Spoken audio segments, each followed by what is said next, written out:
Ladies and gentlemen, do not adjust your podcast listening devices.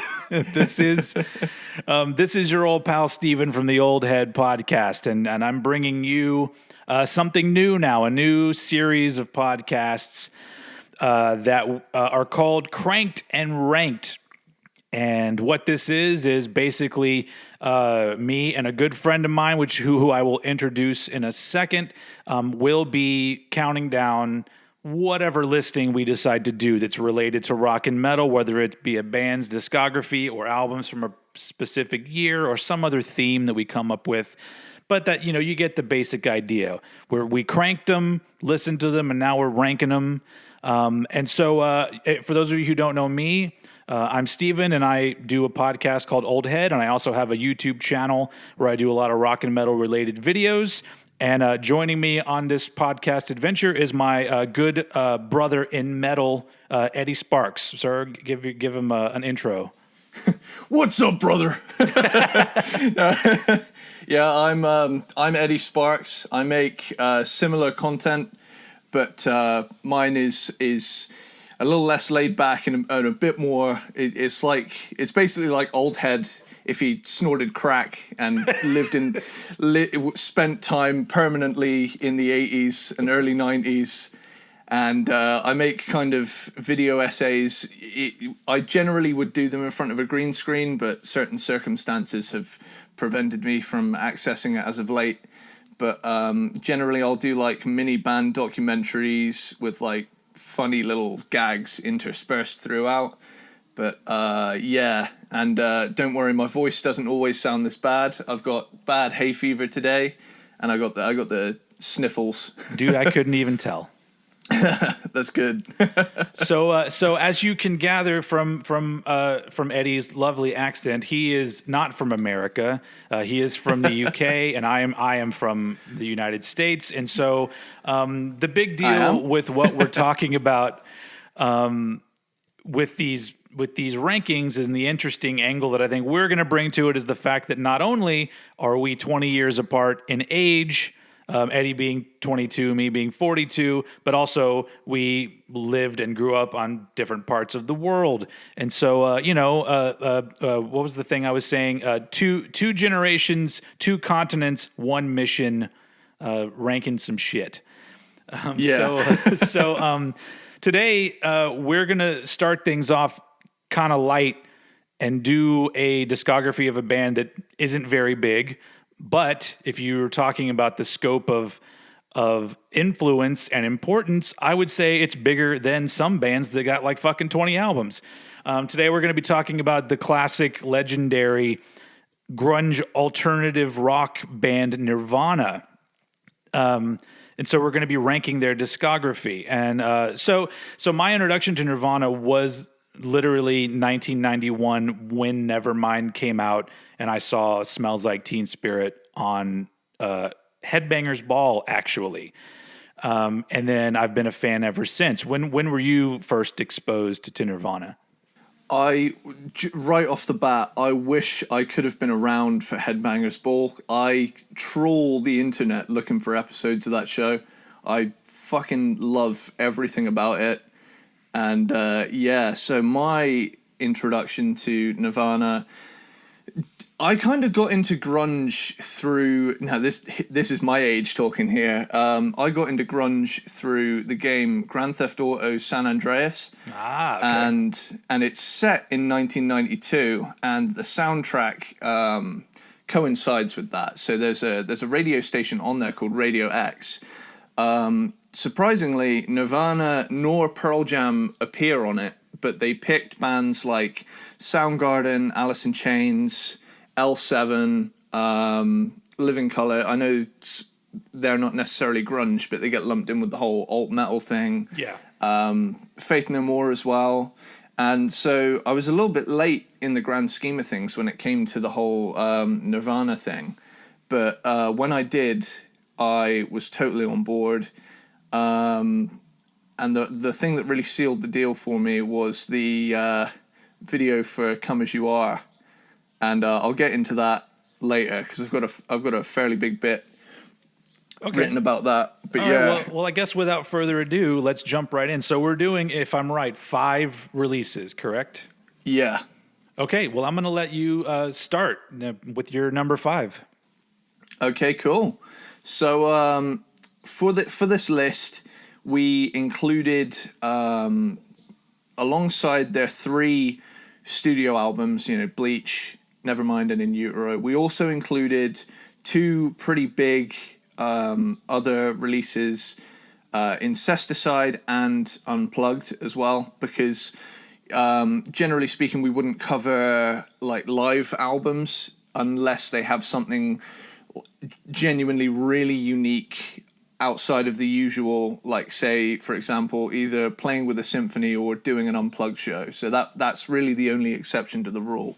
And honestly, I think that my view is that anything after the Unplugged album is a release that had absolutely no input from Kurt Cobain. So yes. I don't even count it. Although I love that song, "You Know You're Right." It's a great song. Love that song. But there's a part of me that's like, would he have even put this out? Who the fuck knows? He's not around to tell us. Yeah, I mean that one's one of my favorite ones. But yeah, so for my number 5 pick, I've gone with the album that I've spent the least time with, but also kind of have an opinion about anyway. So for my number 5, I've gone with Incesticide. It's a B-sides and compilation album, and probably the least essential album on this list. It's kind of like a bonus. It's almost like a bonus episode, so to speak. But I will say it definitely shows off their influences, because it goes from sludgy metal to almost pop punk in some places, but in a good way. I'm not a pop punk fan personally. I like some Green Day tunes, but that's about me. I have a real aversion to vocals like bands like Blink-182. That for some reason those kind of vocals always just really rub me the wrong way. But yeah, thankfully this is a mostly metal podcast, so I don't have to worry. Sorry, I'm stuttered there. I don't have to worry about... because I was going to suggest ranking Sum 41 next time. You didn't want to do that?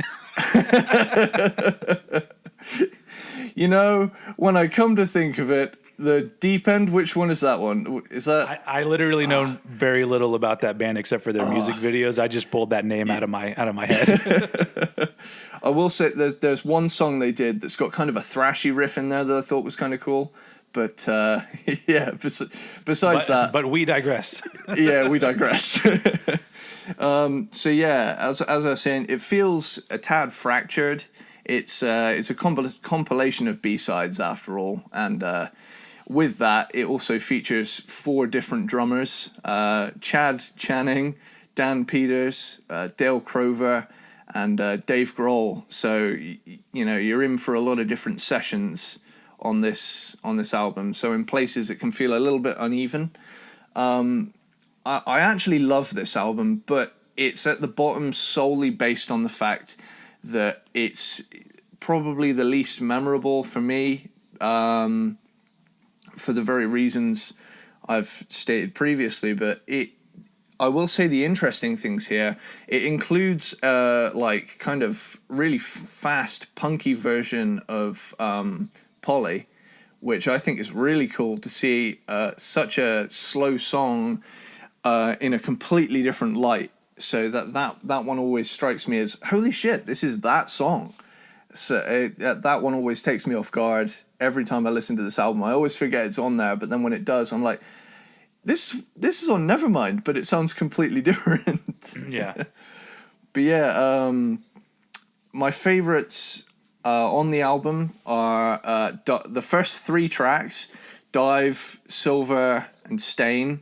I also love their covers of Molly's Lips and Son of a Gun. Strangely, they're the pop punkiest songs on the album, but I've got a little bit of a soft spot for major keys in heavy rock for some reason. I don't know what it is. It's probably just a breath of fresh air into my ears every now and again. That might be why it hits differently. Yeah. But yeah, I also love the last 3 tracks, which are Aero Zeppelin, Big Long Now, and Aneurysm. Those are my 3 favorites. Really? Yeah.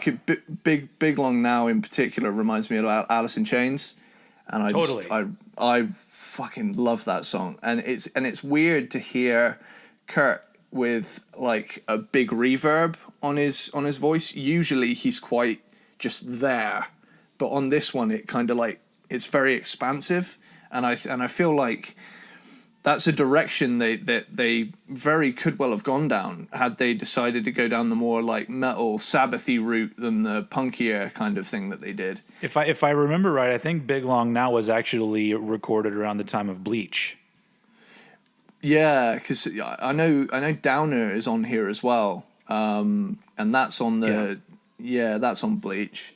But yeah, there's so many cool sessions on this record, and it really shows off all of the influences. But aside from the tracks that I've mentioned, the other tracks on the record are probably the least memorable material in their catalog for me. So that's why this record is down here. Cool. But yeah, that's my take on Incesticide. All right. I feel like my ranking to some people who are listening will probably not be surprising, because I don't know. It doesn't seem surprising to me. My number 5 is the Unplugged in New York album. Yeah. And the big reason why it comes in last is because, to me, this is not Nirvana in the way that they really sounded. Yeah. And over the years, this release has kind of bugged me, not because of the album itself, because it's a really well done and classic performance. But over the years, some people will cite this as their favorite Nirvana album, and I just want to say to them, well, then clearly you don't like Nirvana. Because not only is it completely stripped down, which the majority of their music wasn't, but half of the album is cover songs. Yes. So that shows you how much material they had to work with, that they had to add in all of these other cover songs. Sure, they probably could have stripped down a few others, but for whatever reason, they didn't do it. But I was one of those people that I got to see the premiere of the Unplugged episode on MTV when it aired. And at the time, it was very cool. And the Unplugged television show was basically a way to have these louder bands come in and do a very different, stripped down version of their normal set. Yeah. And it wasn't supposed to be a career defining performance. And so that's kind of what bugs me about it. And on top of that, like, because that is such an iconic thing now with Nirvana, I've actually had to explain to many people that Pat Smear does not play on any Nirvana albums aside from that. Yeah.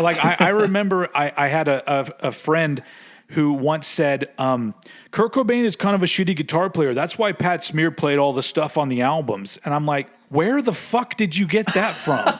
And it's because of this fucking album. Jesus. So it's not a bad album at all. It's just, to me, it's the least Nirvana. But at this point, like, it's weird talking about this band because everything that they did, I would give, a 5 out of 5 score to. I think this is an amazing performance. It's just classic. It's eerie at times. It's I don't after the fact and everything, but yeah, it just is the one I go to the least, because when I think Nirvana, I don't think Unplugged. So yeah, there you go, number 5. Right on. So my number 4 pick is this might shock you. I've gone for In Utero for my number 4. Yeah. This one, and like you say, it's a pretty stellar catalog of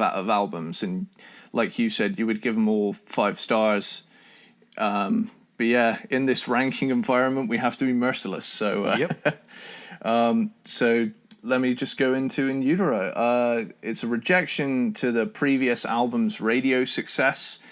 They wanted to distance themselves from kind of the like kind of douchey kind of people that they'd seen getting into it. They'd noticed that there were I think there was like this quote, I can't remember what it was, but there was something about they would be just as much likely to date rape as listen to one of our albums, and he wanted to.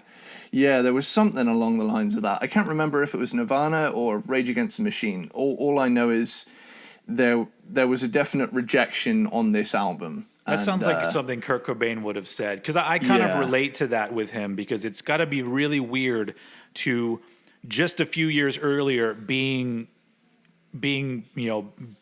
threatened by football players, and then a few years later those football players are coming to your show, and it's got to feel really weird, especially for somebody like him. Definitely, because and it's almost like I meant American football, by the way.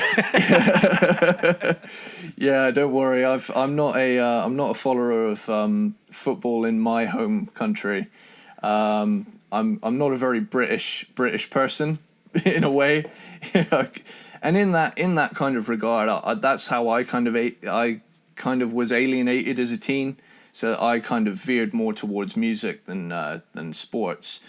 But I could totally understand if you get to that level of fame and the very people you despise begin like littering your crowds, you're gonna get a little peeved, because you're gonna be like 3 years ago you'd have been sticking my head in the damn toilet, and now now I've got record sales, you want to be all over me. But yeah, it's just going back to the album. It's a right off the bat, it's a dirtier and less polished sound, harsher tones, and it sits somewhere between the hooks of Nevermind with the rawness of Bleach. And, it's only got one video, in stark contrast to Nevermind, which had 4. Scentless Apprentice, track 1. It's one of the...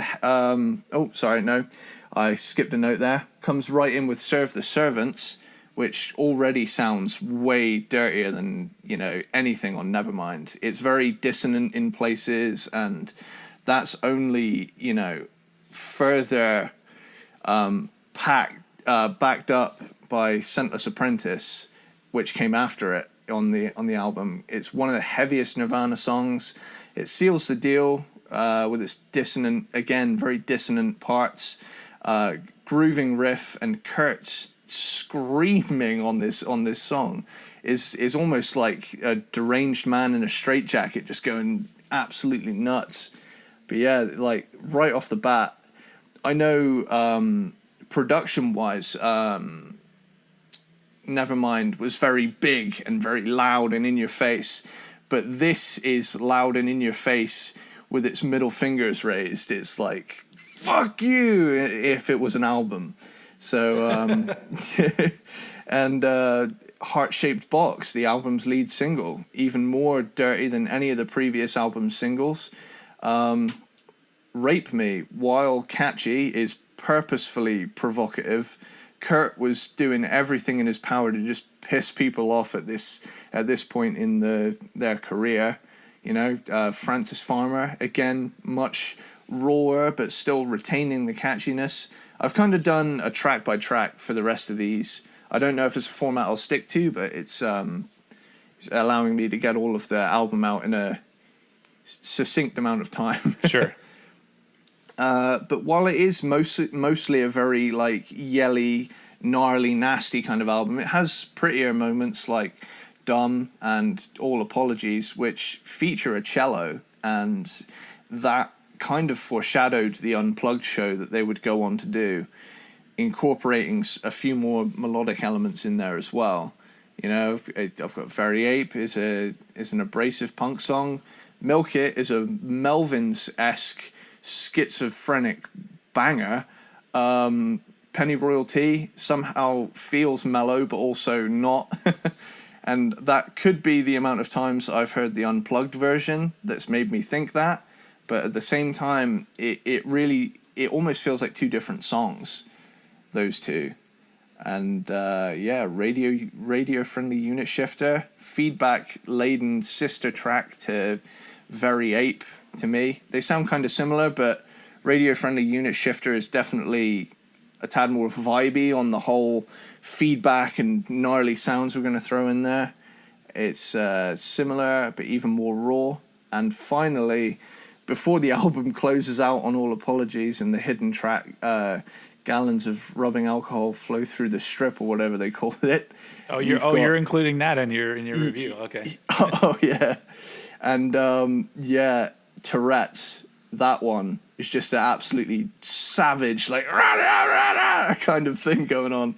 But this album, man, in hindsight, had I listened to this one maybe before Nevermind or in a different kind of succession, it might have been higher on my list. But it's just it's a very aggressive album, but at the same time, the albums above it hit a little better for me.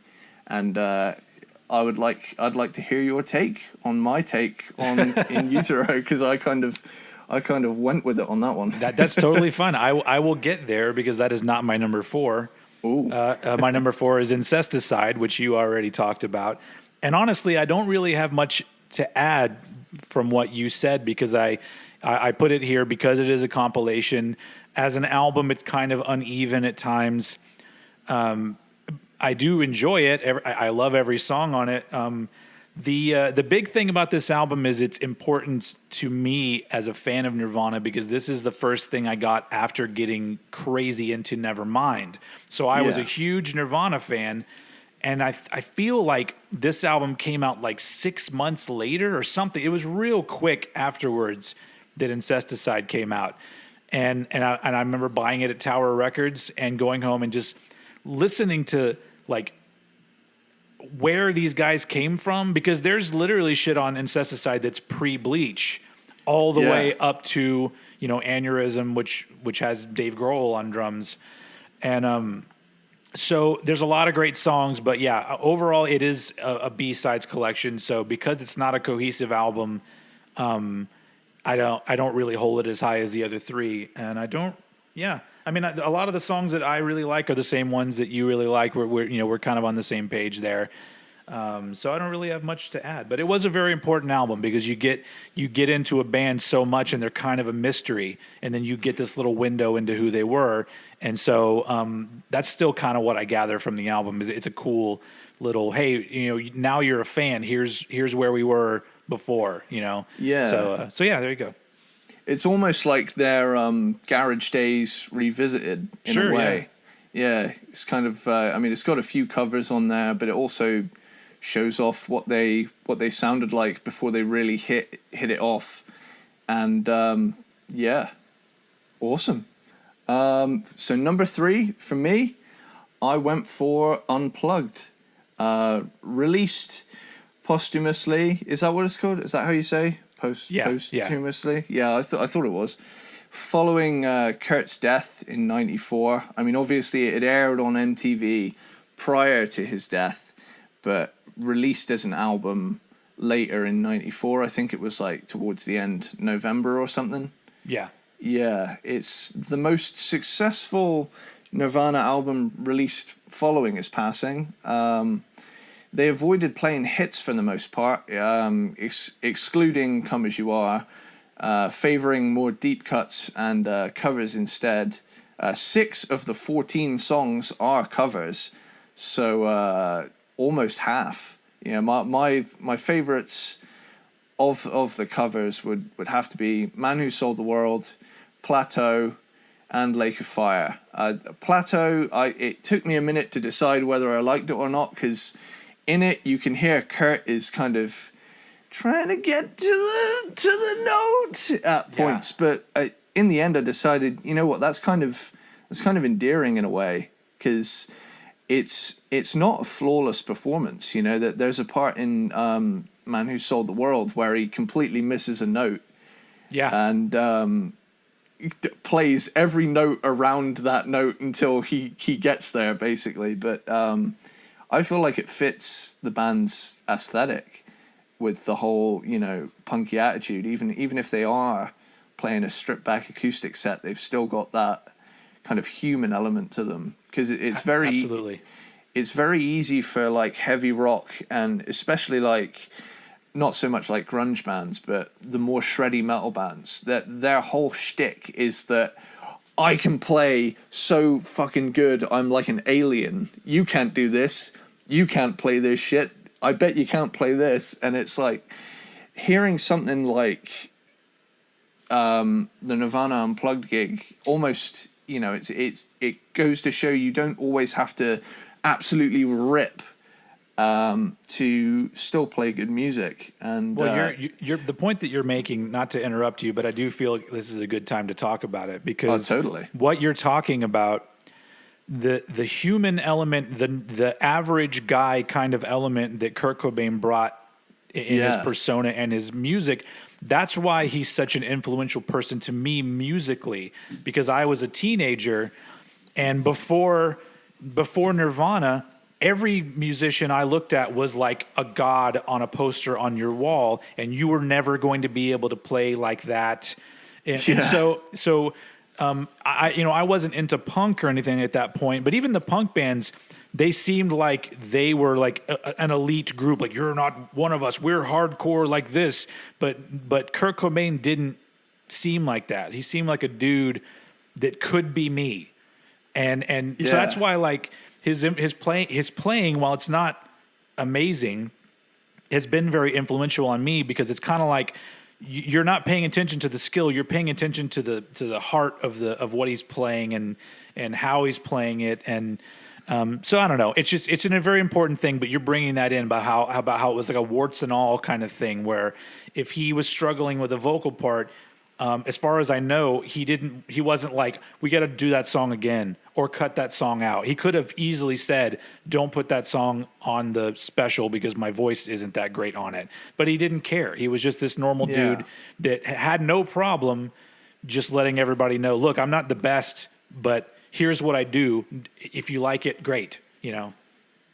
Definitely, man. Like, when I got into grunge, I kind of shed this initial, thrash metal skin of, I have to hit everything perfectly, and it kind of influenced my playing to be, less focused on trying to replicate the virtuosity of others, and just kind of play what I like and how I like. There's nothing wrong with being able to play absolutely crazy fast stuff, but at the same time, it can be nice as a musician just to step back and be able to make something that's more reliant on, the whole idea of a song than the actual music that you are playing on the instrument, because Nirvana is a song band, that they make songs,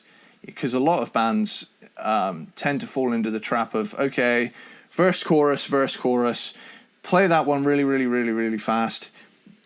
Play some chords to allow the vocals to come through here. And, dissecting music in this way, I know it can be like, semantics and things like that. But at the same time, the grunge thing definitely brought along this, same as punk really, it brought along the average Joe appeal to it. So it was like, you can do this too, kind of thing. Yep. So that's definitely something I related to as a 14-year-old kid trying to learn how to tremolo pick and wasn't really getting anywhere at the time.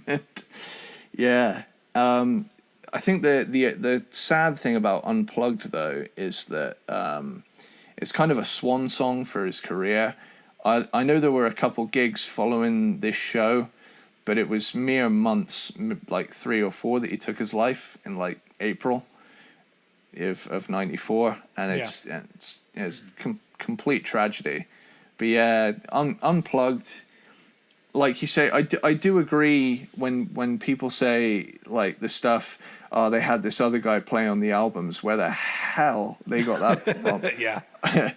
I do not know, but yeah, I definitely think, weren't they thinking about adding him to the lineup? Oh, he was full on in the band, and he toured with them for In Utero. Ah, I see. Like that like, yeah. If you watch any In Utero performances, he's the second guitar player on that tour. So if they had made another record, I'm pretty sure Pat Smear would have played on it. Cool. That's what I've got for number 3 for Unplugged. You go for it, dude. Cool. So my number 3 is Bleach, the 1989 album Bleach. This one comes in at number 3, mostly because while it is a really good album, it feels almost like a band that's still trying to determine what they want to do. Yeah. You could point that finger at Kurt Cobain that he wasn't quite sure. Because if you listen to a lot of older songs, going back to Incesticide, like Arrow Zeppelin, that doesn't sound like a fucking Nirvana song at all. No. And even with Bleach, just the dynamics of it, which does keep the album interesting, sometimes it feels a little bit strange because you have, what is that song called? Is it called Sifting? That one song, I think is what it's called. Yeah. And then you contrast that with About a Girl, and it's like, all right, so I don't really know how those connect at all on an album.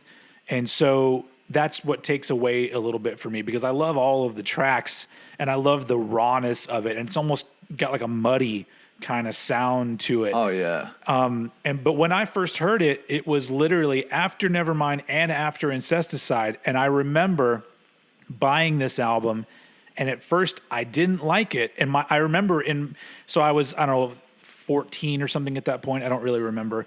But I remember thinking to myself, it seems like they were all stoned when they made this album. And honestly, I don't go against that opinion at this point. I feel like they may have been stoned.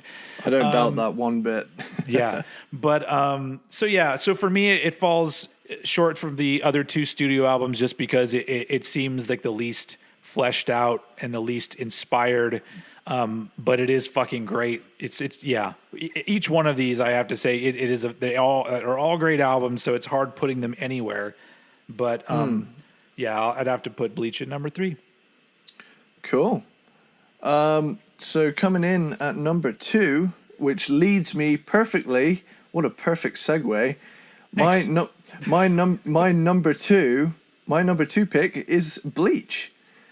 I've gone for Bleach as my number 2 based on the fact that it shows off a hungry band who hasn't made it yet and still has that aggression. It's almost metal in parts, because it's very aggressive and angry. It's got prominent double bass in certain areas of the album, and like, it's not the best recorded double kick, but there's these little flurries of like at points, and I'm thinking, dude, who let Dave Lombardo in the studio? But yeah, it's a chunky album, and it's catchy right off the bat. I mean, they had some hooks even at this point, you know. Blue, Floyd the Barber, you know. About a Girl was I think his attempt at writing a Beatles song or something. He tried writing something in that kind of vein. Yeah. And I feel like it's an impressive early grunge album.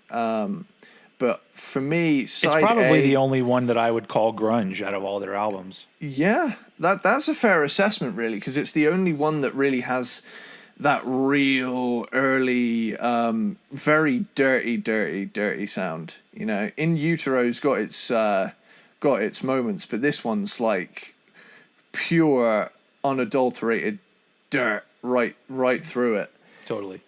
I would definitely say side A is the stronger of the 2 sides, especially considering the album starts with the trio of Blue, Floyd, and About a Girl, and it's followed by School, And those 4 tracks kind of set up the things that can be expected throughout the rest of the album. That kind of catchy but heavy, metaled up punk grunge kind of feel that really took off in the late 80s and early 90s. I love the kind of Eastern flavor on Love Buzz, which I only found out was a cover yesterday. Oh, really? I had no idea that was a cover. I always thought Love Buzz was just an original song. And I only just found out yesterday, after years and years of hearing it, that it was a cover. Did you go seek out the original to listen to it? Yeah, it's like full on shrooms music. It's really cool though. I like it. It's very very 60s.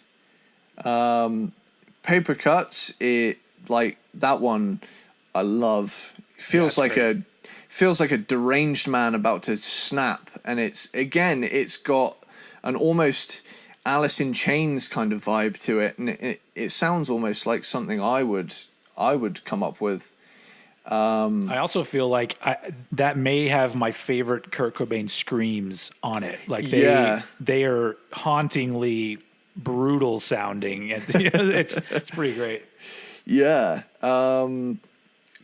Coming back to support the heaviness of that one is Negative Creep, which is what I would possibly consider at least top 3 heaviest songs they've ever written. Yeah. That one is almost thrash for me. That kind of it's almost like Ride the Lightning.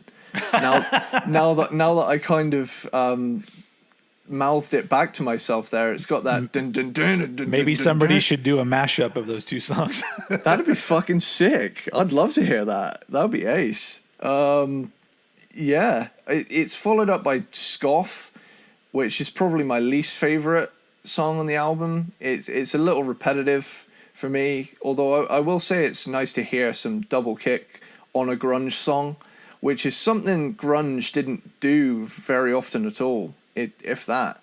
I think Bleach is one of the few albums that I can think of where grunge bands actually did do the whole double kick run thing.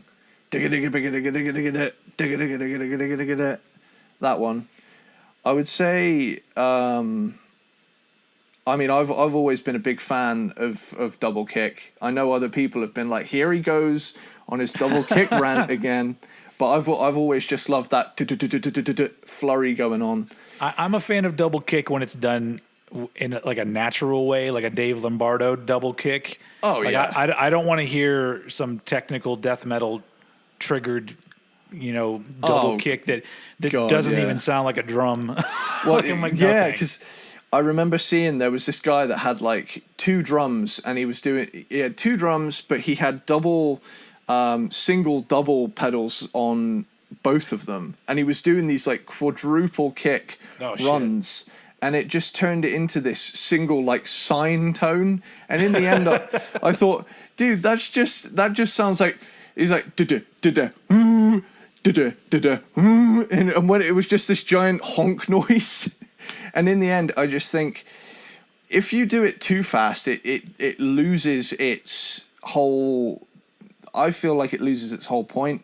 If you're into the whole ridiculously fast Rings of Saturn tech death thing going on, great, but you have to admit there is an inhuman level to some of these things. Sure.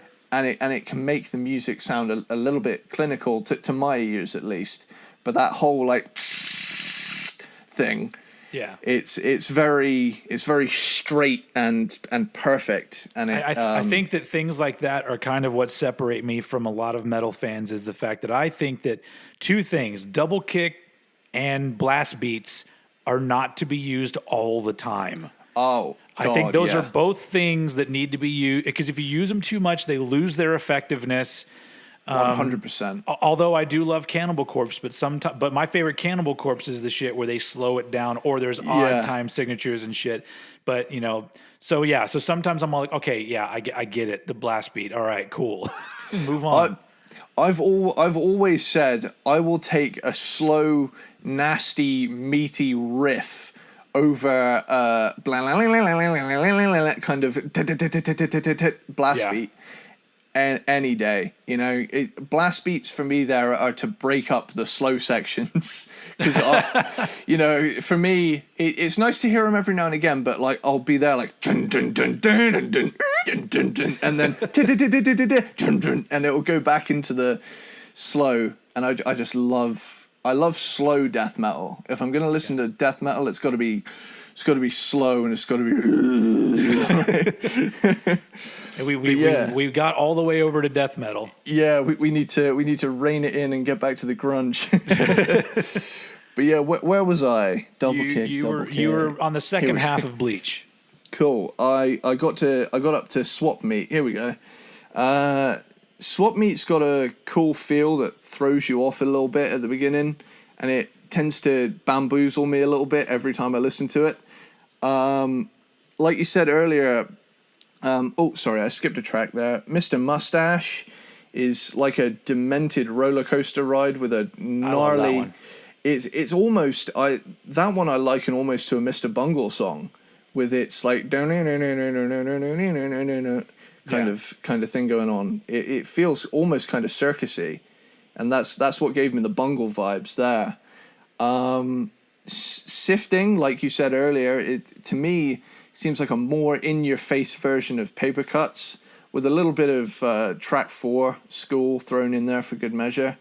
But for me, going back to the whole, I know we went on a full-on tangent with the double bass thing, but just one more little thing. All right. Big Cheese does it as well. And this album is probably the most metal influenced of their albums. I would be willing to put, because not only is it, you know, musically dark, it's also, you know, you look at the album's cover, it's, you know, black and that gnarly negative white kind of thing. Almost looks like a precursor to the whole black metal album cover thing. Where they would have like black and white, really distorted looking photos of themselves. But yeah, it's and just closing out with Downer, it ends the album with a face ripping 103 seconds of pure aggression, also showcasing the quiet verse, loud chorus thing that would become commonplace in many Nirvana and all round grunge songs. Which originally that was not on the album. I don't know if you knew that.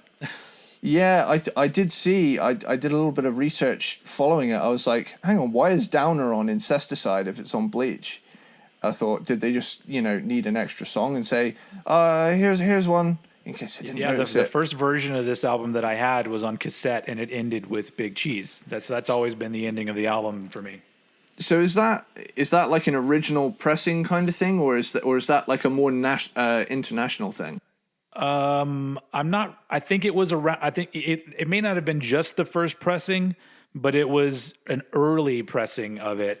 Yeah. You can get like on vinyl. I have a repressing of it, but it's a repressing from 2000, and Sub Pop kept it as the original vinyl version, right? With the same, you know, track listing and everything. So yeah, that's just kind of how I've always seen it. But Downer's a great song. Awesome song. You done there? I am done with Bleach. All right, cool. Well, my number 2. This is where it got tough for me. Doing these last 2 albums is really tough, but.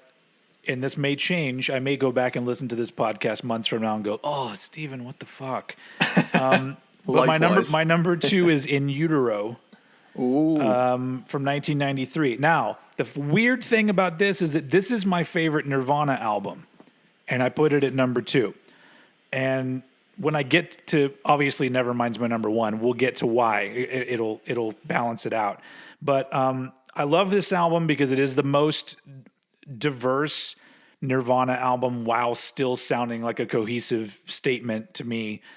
And it's got so many great songs on it. It was one of those albums that it was probably my first taste of being really into a band and them putting out an album that challenged me a little bit, that didn't just give me the same shit all over again. Yeah. And so ever since then, that's kind of been the high watermark for every band. Like, if I love an album that you did, please do not give me a redone version of the same fucking thing that you already did. And it started with In Utero, because In Utero, like, obviously, like you said, it was a reaction to the more polished and boundary crossing shit that they had accomplished with Nevermind. But it's still got such great songwriting. I mean, we talked about Scentless Apprentice, which, funny enough, I think it's so cool that song basically built off of a Dave Grohl drum beat, and then Kurt wrote the riff on top of it. I mean, that's really fucking cool. It really makes me sad because I'm like, man, what if the next album they had done more tracks like that? Like, I don't know. It would have been cool. Anyway, so the big one for me on this album is All Apologies. And this is a song that, like, I've always really loved, but years have gone by since this band was a thing, that was new, and Kurt Cobain is gone. And every time I listen to All Apologies, it just sounds so much like it's supposed to be the last song. It's weird. It feels like a song that would be playing when the end credits are rolling in a movie. 100%. Like the adventure is over. Here is, thank you for coming. Here's the credits. But it's a haunting song. It's such a beautiful song. I prefer the In Utero version over the unplugged version. But it's a very powerful album to me. Honestly, Rape Me is the low point on the album for me because, like you said, I feel like it is just him trying to push buttons.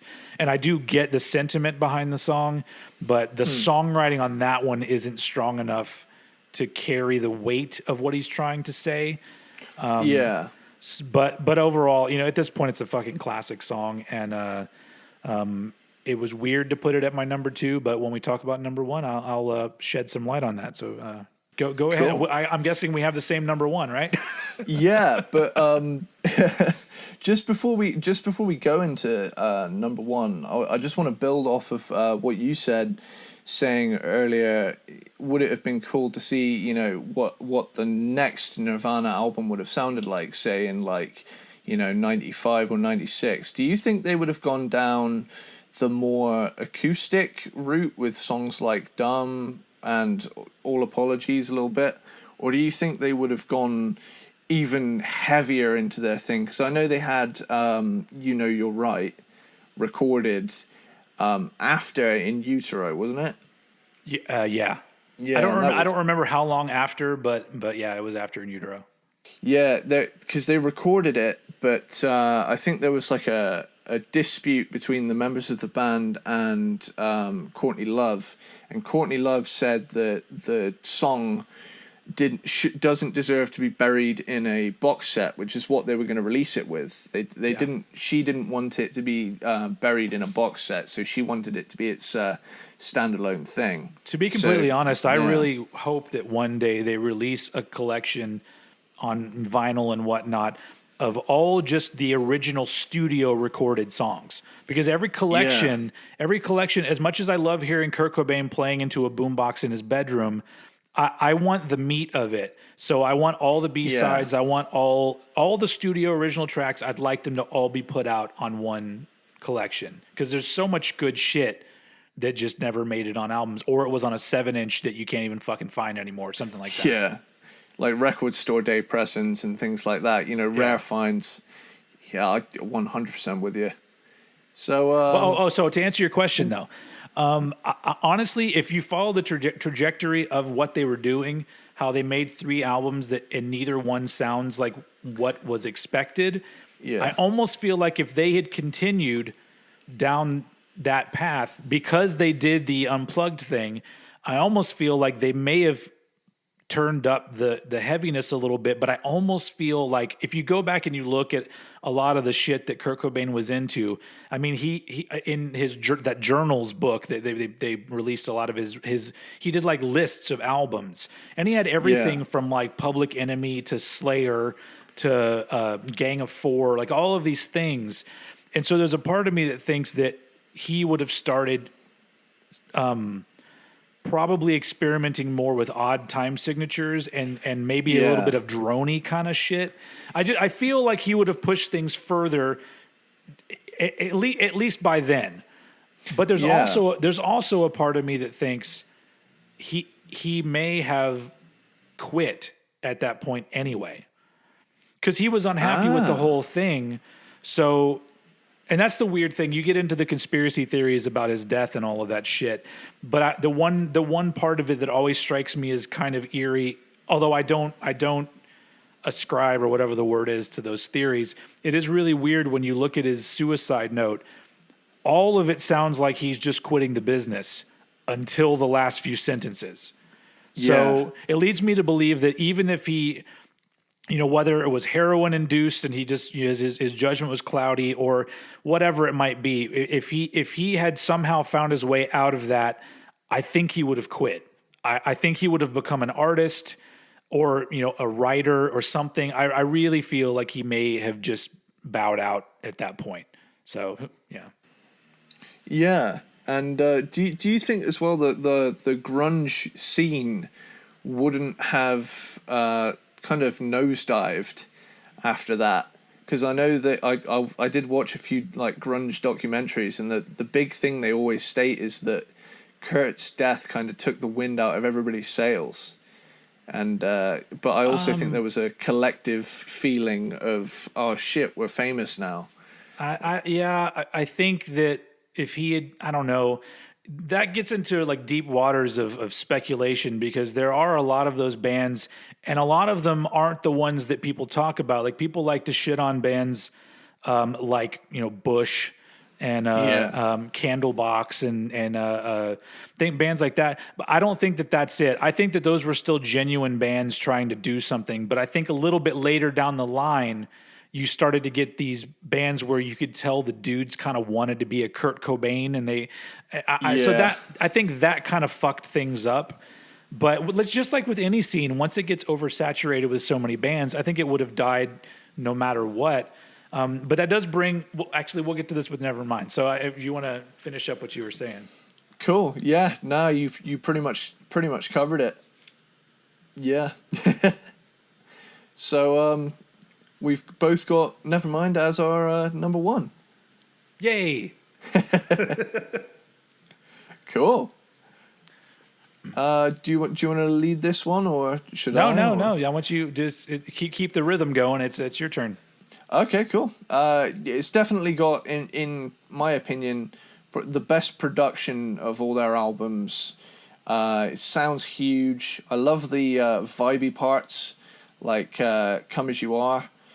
Many of these songs need no introduction. So many of them are iconic, not only in the grunge scene, but in the rock scene as a whole. It Smells Like Teen Spirit, In Bloom, Come As You Are. I just want to come out. I just want to come out. Well, I'm glad you did it here. I just want to camp out on Come As You Are for a sec. Now, this song and the album Core by Stone Temple Pilots are 100% responsible for my unhealthy obsession and love for the chorus effect on guitar. I will put that fucking thing on all of my tracks if I can. I love it. I love how it gives that kind of watery vibe, and I'll always associate any guitar with a chorus effect sound on it to seeing the video for the first time and seeing the gun floating in the water, and it's like this really pretty blue, and that's a real nostalgia trip for me. Whenever I hear chorus, it just right back to there, in that moment, and it just always resonated with me, and I just love that it just makes music sound so wet and vibey and chill in a jangly psychedelic kind of way. So that's my little tangent about chorus effect and why you'll probably hear it in all the bands I'm in. So should we go ahead and do a ranking of The Cure then? They use that quite a bit. Hell yeah. Yeah, so the just going back to the track listing, sorry, I got kind of sidetracked there. It's just, whenever I get the chance to talk about chorus, I just go on a nerdy rampage. This is a safe place. You can do that here. Thank God, I finally belong. Breed is fucking wicked. It's a full-on mosh pit song. Lithium is similar to In Bloom, but it stands out as its own entity. To me, it's got kind of that quiet, loud, and that could be said for all of the songs, really. But Polly, the dark acoustic ballad track, it's not my favorite, but it's still a good song. Territorial Pissings is like an even more aggressive version of Breed. I think the guitar was recorded through a distortion pedal and straight into the desk, I think, which is why it sounds... I think you're right, yeah. Yeah, which is why it sounds so insanely distorted compared to all of the other guitars on the album. Like, outside of the context of the song, it'd sound horrifying, but in this case, in this particular song, it just works. I feel like every kind of guitar sound has at least one song where it'd work. For me, going on to the next track, the highlight of Drain You is that middle section where it just goes really weird and experimental sounding, and you'll never guess what effect they use on the guitar. Oh, I wonder what it is. Chorus. Absolutely love it. Oh, I just... Especially some of the tones that they use chorus on this album, they just sound so huge, and it elevates them to an even higher plane. Lounge Act, awesome bass line, really shows off. Is it Christ or Cursed or Christ? I don't know how to say I believe it's Christ with a T on the end of it, so Christ. Cool. Christ Novoselic. It really shows off his ability, because the guitars in that song comparatively aren't as high in the mix as they are, or at least to my ears at the time. The bass really stands out on that song. That's a good thing to bring up. I'm surprised that we haven't mentioned Christ yet, because he's such an unconventional bass player. Yeah. And on all of the albums, if you pick out the bass part, a lot of times he does things that I think a lot of bass players would not do. Yeah. And so he has his own unique style. And as a bass player, that's fucking hard. It's hard to carve out your own style as a bass player. But I think Christ was exactly what Nirvana needed, because it almost gives it a weird, almost angular bass, presence in a lot of their stuff. So yeah. Hell yeah.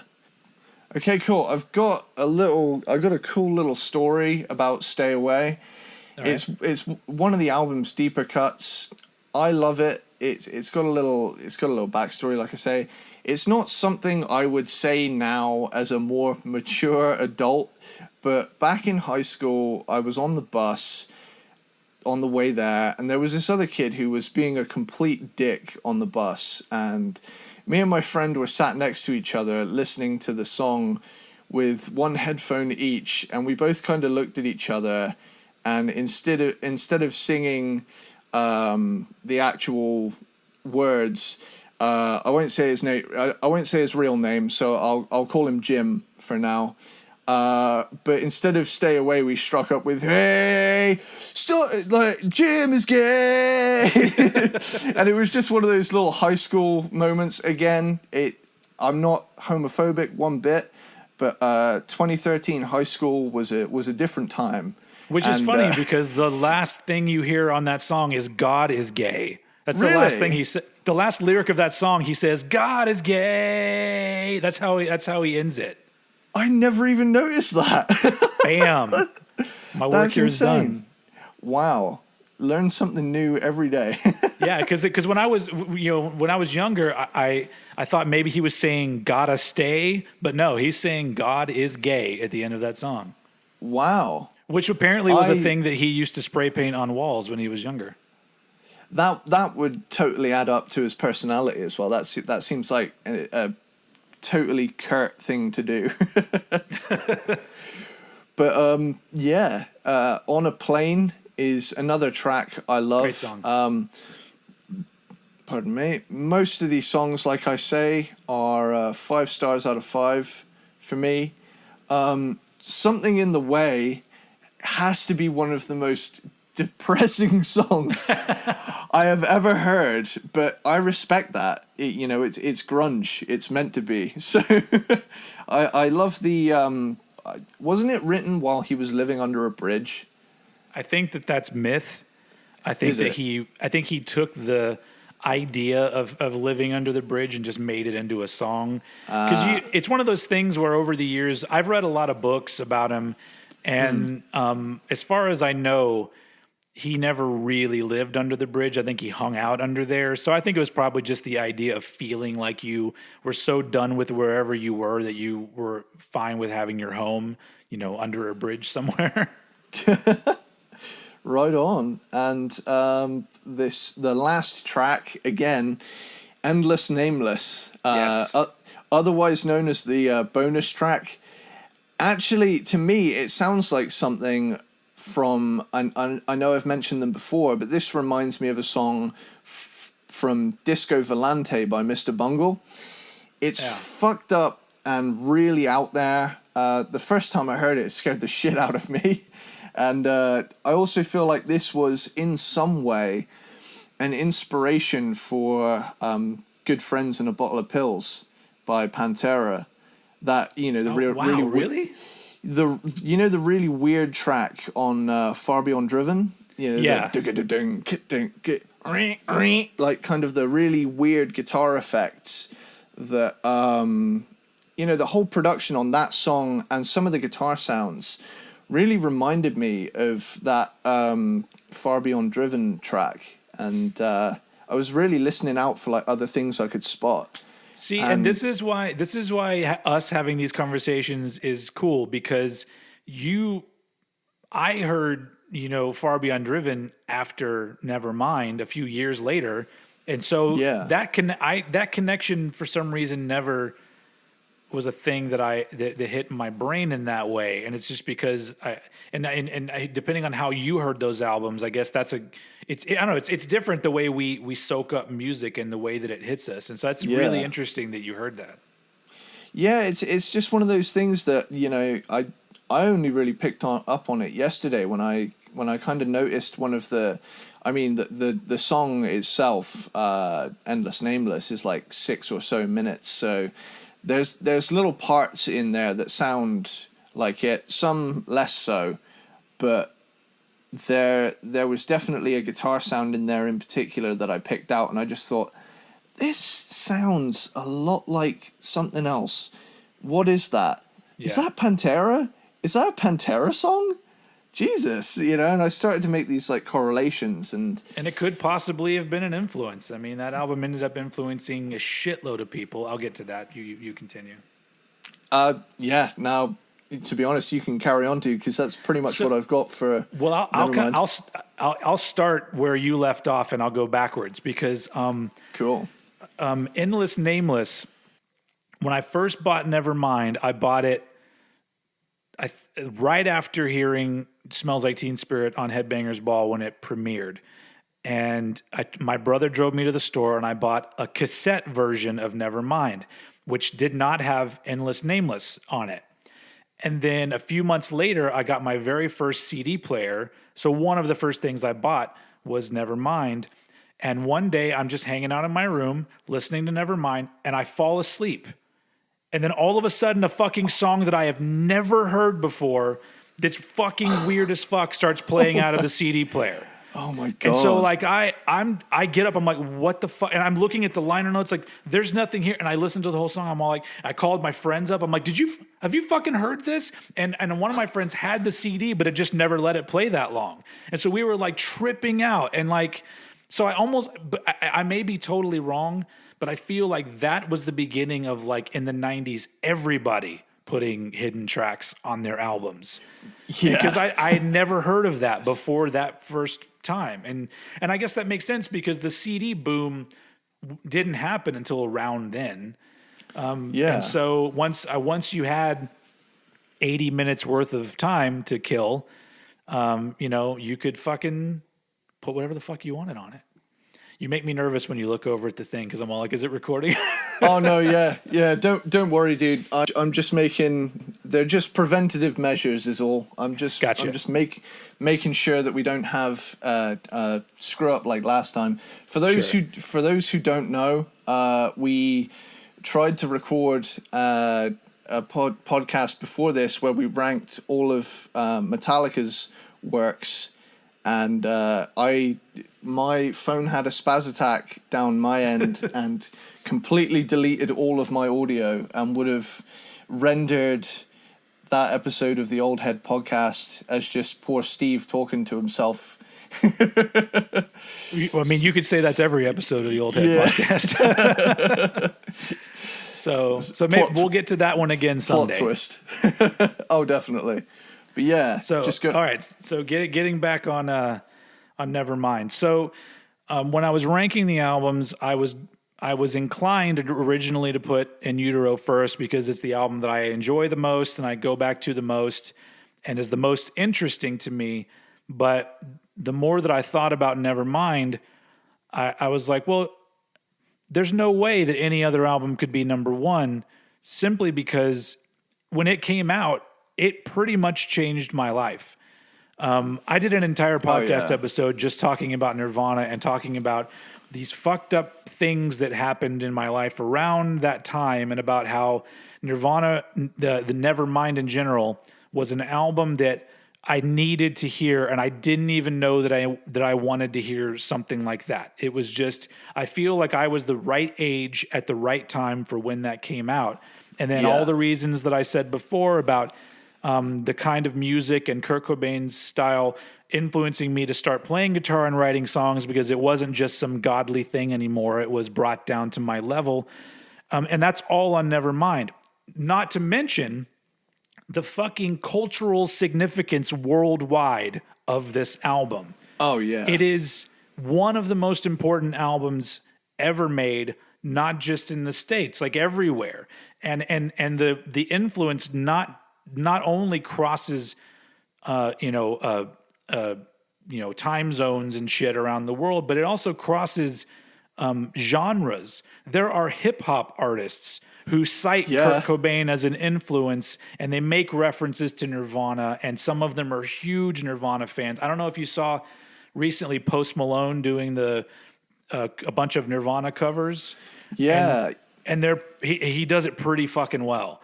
And he's not even a fucking rock artist. I think he's been in rock bands, but he is a hip hop artist. And so and Nevermind is the album that took it to that level. If Nevermind never happened, whatever, a couple nevers, I don't think that we may not even be talking about them in the same light that we're talking about them right now. Definitely. And so all of those things, and just the fact that it's an album with no filler. It's all great songs.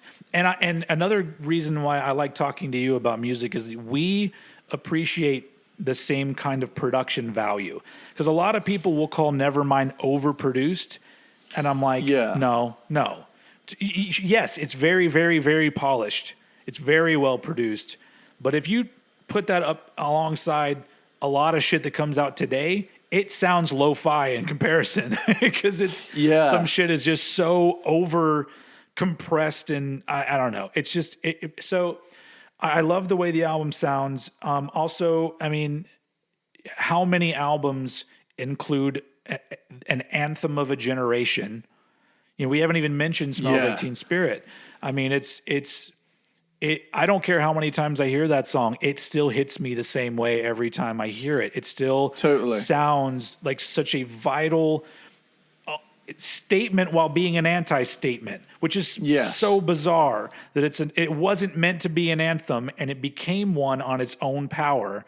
And that's just fucking amazing to me. And so because of all of those things, and on top of that, people like you and me, who I would think that we both consider ourselves metalheads. Oh yeah. We also love this album and this band. And so it's just one of those things where there's so much in it casts out this gigantic net, and all of these things are just all included in what Nevermind, produced in its wake. And so putting any other Nirvana album at number one seems absolutely ridiculous. And that's all I have to say about that. Cool. I'd say we covered it. There's a little segment I just wanted to add in here at the end. Sure. Just for a little bonus. So we're both going to pick kind of our favorite overall track. Yeah. If you can narrow it down to one. If you've got two, that's cool too. But if you've got one or two favorite all-time tracks from across their discography, go for it. Okay. You want me to go first? You go first? Yeah, I've gone Sure. first this whole episode, so you can start this Okay. one. So it's tough picking one song from Nirvana, but there is one song that if I pick up a guitar, I almost always play the riff, and that is Radio Friendly Unit Shifter. Really? I love that. It's such an odd time along with the real driving beat. Yeah. The way the riff goes with the beat, it's kind of odd, and it feels good playing that fucking riff. And it is Hell one of yeah. those songs that you see footage of them playing that song and the whole crowd is bouncing. And I'm just Yeah. like, oh, it's such a fucking great song. So, and I know it doesn't have the most exciting chorus, but I just think overall the vibe of that song is really fucking great. So that's my pick.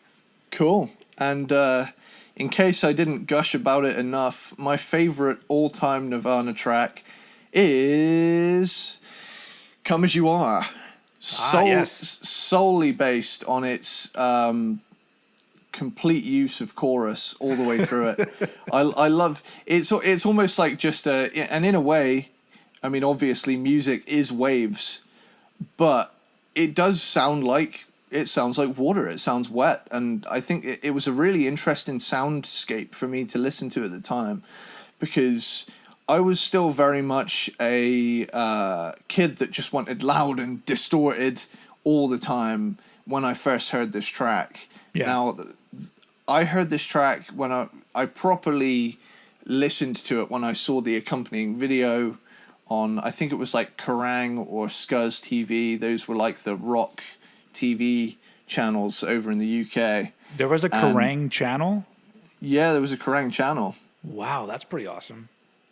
Yeah, the unfortunate thing is, though, that it used to be really varied, but eventually, and it just narrowed itself down to like two specific genres, and it would play the same thing over and over again. When I first got into it in like 2010, it was still really varied. So you would have like 80s versus 90s hour, and then you'd have like pop punk, you'd have your like nu metal hour, and then you'd have like groove metal titans, grunge hour, thrash hour, metalcore hour, and then eventually they just started airing these huge like 4-hour chunks of like top 100 pop punk songs every single day. And it would just become, now this is not me just ranting about one music genre. I'm more ranting about a network abandoning vast amounts of its legacy for just one thing. Yeah. And I think that's what kind of, I think Scuzz did the same thing as well. That's actually that's what happened over here with Headbangers Ball when it was it was revamped in the 2000s, and they left behind so much good shit. And that's what Headbangers Ball was like. They played, a hair band into a grunge band, and then later you'd see a death metal video. And so I agree. They were better times.